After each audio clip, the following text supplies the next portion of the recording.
Good evening. So happy to have you join me for Good News on Entertainment. I'm Carley Boyette.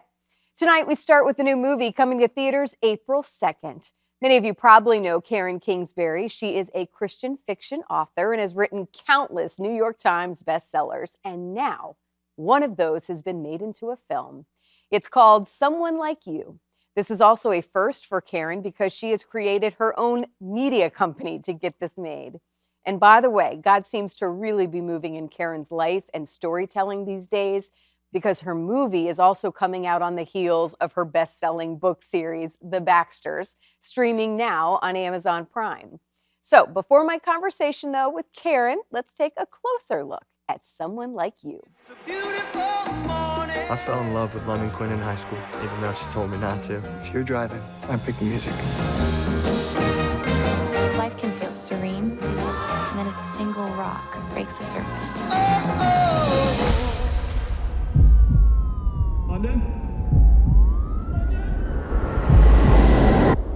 Sending ripples through all of time. It's been a hard year, so many I'm so sorry. nights and tears. Dawson, you deserve to know. London was an in vitro baby. We couldn't get pregnant otherwise. The procedure gave us 2 embryos. What about the other? Alone, We gave it to a doctor who works with infertile couples. Saying London might have a sibling? alone. Hi, Can we talk? who are you? I don't know who I'd be. Why didn't you tell me? You were born from me. That's so hard to explain. I'm going to Birmingham. My real family lives there, and I want to meet them. I'm home Lord, please comfort this family. with you. Do I look like London? I'm home. Yeah. I want to know everything about her. You love hiking here? This is incredible. Are you in love with her? You can't bring her back, man. You're my safe place, my hide. I could stay here forever. You're my She's not ours. She's not London. Today was so much fun. you're my constant. I'd give a life in Nashville. We want you to come home. You're my You were pushing me away. Every time that I'm with you, I was looking at London all over again. I can't change the past. I want you. I'm pulling for you.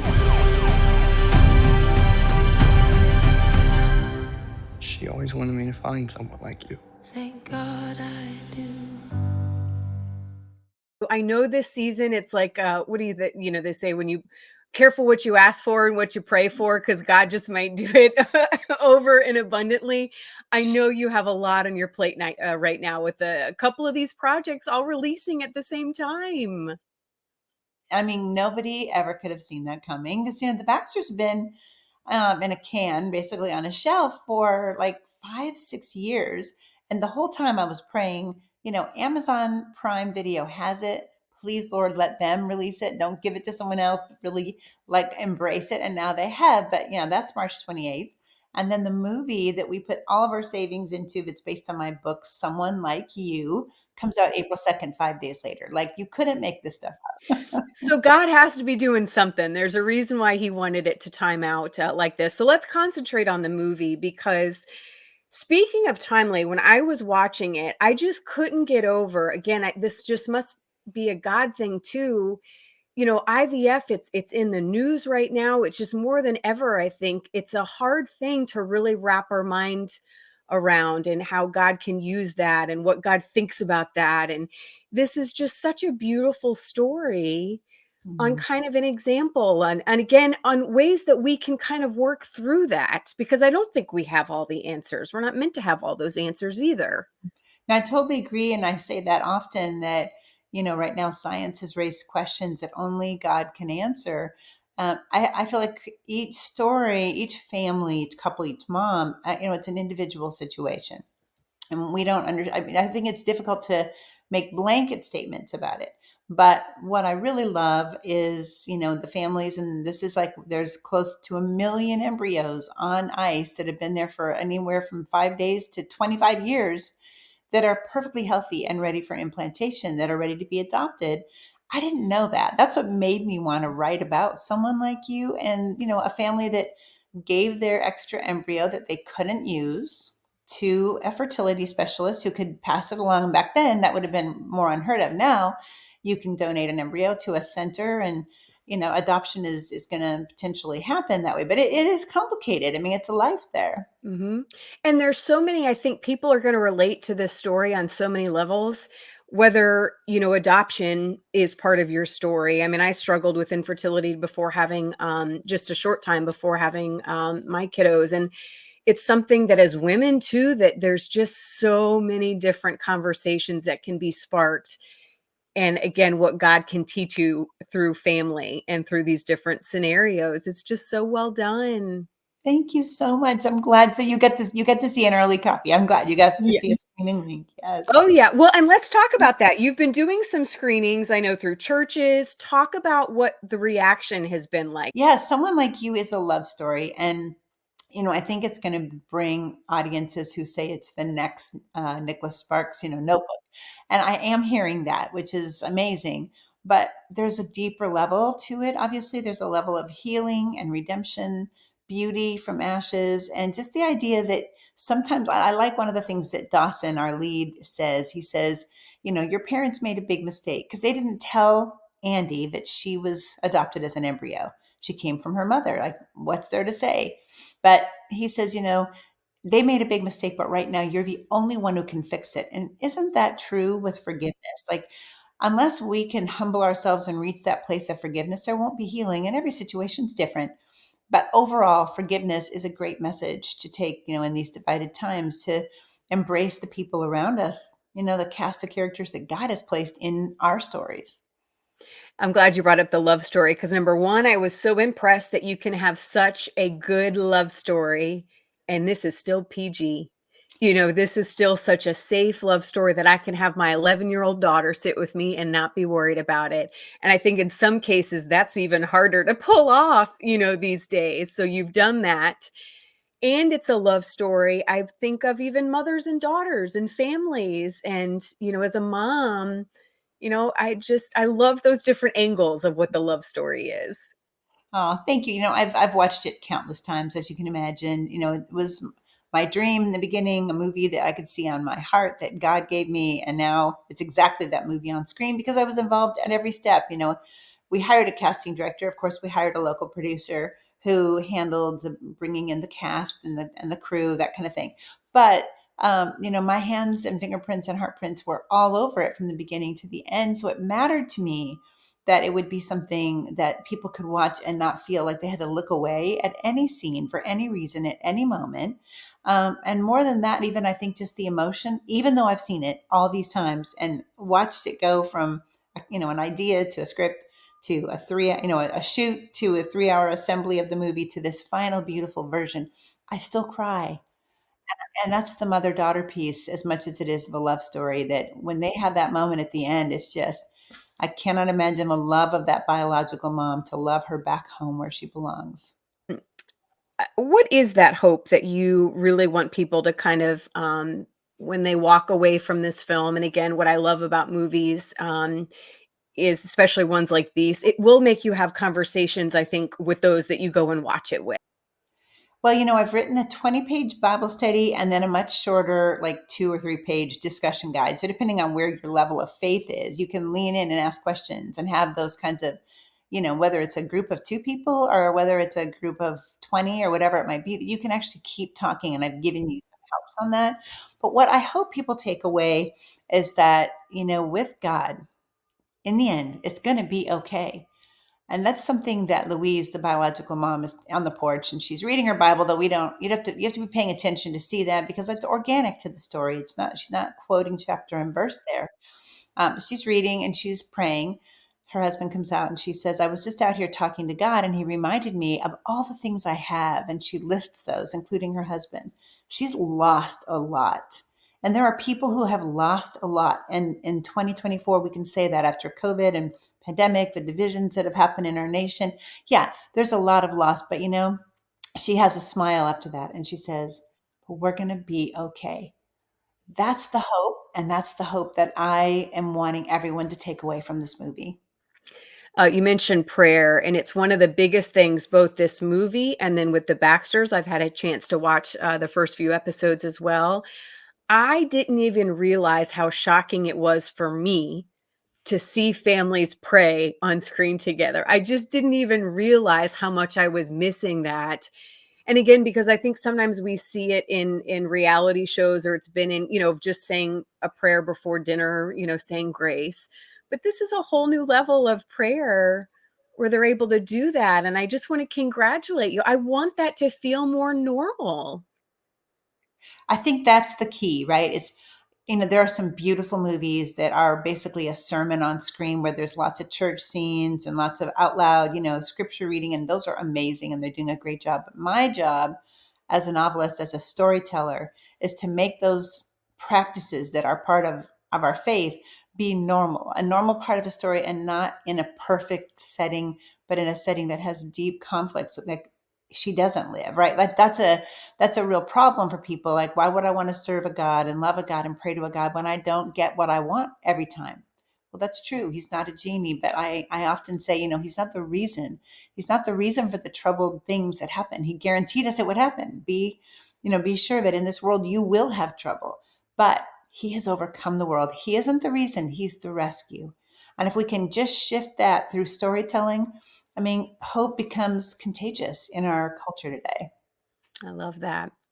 As an author, you're this very successful New York Times bestselling author. Why go the extra step and make this into movies and TV series? You could have just easily just sold the story. And, I know they're close to your heart. So obviously you wanted a little bit more control.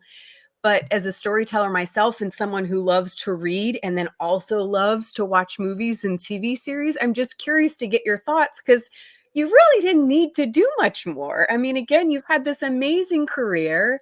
You have all these books. I mean, why go it's a lot of work. It's so much work and it's so much risk. I mean, that's something I'm finding out right now. I'm an independent filmmaker. So Karen Kingsbury Productions is brand new. This is, Someone Like You is the first movie. And we're finding out from theaters and, they call them the exhibitors that honestly, we need to sell tickets now to make that impact because we're not Sony and we're not Universal. So it's a lot of risk and it's a lot of work. Yes. We felt strongly that, we had some savings we built up over the years. And like, what were we going to do with it? Buy a couple houses? Like, you can't take any of it with you. Honestly, at the heart of my heartbeat and soul is evangelism. Like, I want people to have the hope that I have, that they can face tomorrow no matter what tomorrow brings. And, someone like you will give them that hope. But I've seen it done. I've been thankful for all the things that have been made on my books in the past. So thankful. But I never saw the movie that God put on my heart. I never saw that on the screen. Now the Baxters, is an exception, but they weren't out. So they were stuck on a shelf. And, 2 years ago, when we made this decision, that was part of it. It was like, you know what? I have no control over the Baxters being stuck on a shelf, but I have control over me making a movie. And it comes, just fraught with risks. That's okay. My husband put his hands on my shoulders and he said, honey, if we have to sell everything, I believe in you. And I know we're supposed to make this movie. And, with that, it was just like, there were so many things that could go wrong and they didn't. Like God met us miraculously at every turn. And isn't that what faith is? There needs to be risk or it wouldn't be faith. That's right. And we have a sign, my husband and I, on the way into our bedroom. It's a pretty big sign. It's real artsy looking and it says, just one life. And with that in mind, like we were going to make this movie, it was time to jump and not get to the other end of the journey of life and say, we should have like take some risks, because people's lives, their future, their salvation, their way of living in terms of living with hope or living with discouragement, that's on the line. There are people out there it's going to matter to. And in fact, we've started this Share the Hope where people are donating tickets and others are claiming them. We just started it. We started it our own family with 3,000 tickets. They were gone in less than 24 hours. So that tells you, and people are buying tickets obviously as well, but it just tells you that there's this message of hope that they know is going to be, they're trusting it. They don't even know yet how much hope they're going to get, but they're wanting that badly to see it. So I'm thankful for the people coming alongside me to get these extra, to buy some tickets, 5 tickets, 1 ticket, 10, whatever for a stranger so that they might experience that hope. But I mean, this side of it, like, I am just so thankful that we took the leap and we made this movie for someone like you. Oh, well, enjoy this season. We're going to be praying for you. We're going to be praying for the people that watch this, people that take their friends that maybe not know the love of Christ yet, that this will plant that seed. Yes. And again, I'm just so excited about what's to come. And hopefully this really paves the way. I know for some other great stories that hopefully you're going to be working on as well, right? Like I'm assuming Right. Oh, there's yeah. more coming later. We've already had a meeting on which is next. Yes. Okay. Again, the film is out April 2nd, and you can go to someonelikeyou.movie for ticket info. Now, as I mentioned, this film is not only a beautiful love story between Dawson and Andy, but there is also a beautiful mother-daughter love story as well. And that brings me to my next guest. A few years ago, Leslie Means created an online community called Her View from Home. It's basically a place where moms of all different ages and stages share their stories. Last year, she took some of those stories and made them into a book called So God Made a Mother, and it landed on a couple bestsellers lists. So this year, she has the perfect book to complement it, So God Made a Mother's Story, a keepsake journal. For more on this journal and the book, So God Made a Mother, here is my conversation with Leslie. I opened it. I don't even think I was like 30 seconds in, started tearing up. Sobbing. Man, you've just put together just this beautiful community, as we've been talking here before we got started and hit record, that I think I want more of this where moms can connect. And it's almost therapeutic when you read these stories, because sometimes we can't articulate, or maybe we don't figure out kind of what we're feeling. This Yes. book helps you do that. It is real. What you read in there is real. And that, I feel like, is the best part of life that sometimes we're missing, especially with the internet, right? And how everybody has filters on and all these things. But this is just real, raw, beautiful, heartfelt, sometimes hard stories of women in real life. And we're connected through that. And that's the power of really telling your story. Kind of rewind a little bit and tell us about your journey to, again, creating this huge community where people are and moms are connecting online, and then this book, and then now there's also this journal that's coming out too, that's a great kind of partner with this book as well. So kind of back up though, and if people haven't heard your story, because that's pretty special. I am a Nebraska farm girl, and I grew up in the same house that my dad grew up in, that his dad grew up in. So family is very important to me. It's, the generation of our family has been in Nebraska for a very long time. And I knew since I was a kid that I loved to tell stories. I talk about how I would go out to my barn and talk to the cats because, I have 3 older sisters, but that's who I would talk to. I would always tell stories. And I always felt like, even though I was in small town America, I felt like I knew the world was a bigger place. And I suppose that's mom and dad, right? Helping in books and all these things. But I just always felt like I wanted to know what else was going on in the world. I wanted to know other people's stories. And so I actually went to school for broadcast journalism and was in the TV world for about 7 years. My first reporter gig was in Beaumont, Texas, and it was the best, like the kindest people. We always say Nebraska nice, but man, they were really nice in Beaumont, maybe nicer. And I was there and I was homesick. And my husband, being the incredible man he was working for his like dream gig for the NBA, for the Houston Rockets. And he was like, Les, maybe we need to go home and you can start your journalism. You could start reporting there. So he left his dream gig to come back to Nebraska, and he had to rogue cornfields when he got here because there was no jobs for him. So I always tell this part of the story because it looks like I have this incredible opportunity in front of me, but it's because I've had so much support along the way. Say we never had any money, but I've always had incredible support. And that makes all the difference. So I was in TV for several years here in Nebraska. And I talk about this whisper a lot, about God's whisper, and I felt like I needed to do something else. And that's when I stepped away from TV and actually started working for our local Chamber of Commerce, which is this business community, right? I'm like, how is this journalism girl working in business? But that's actually also when I started Her View from Home, which is the website that has been up for almost 12 years now. And there's so many backstories in there, but it's just this cool combination of how God works and how the connections that you meet can take you places that you would never have known, but that God always knew. He's always got a better plan than what we think, Always. is going to Thank be laid goodness. out for us. Yes. So tell me about the feedback that you've been getting, because again, it started as the website, then you have the social media, all those platforms as well.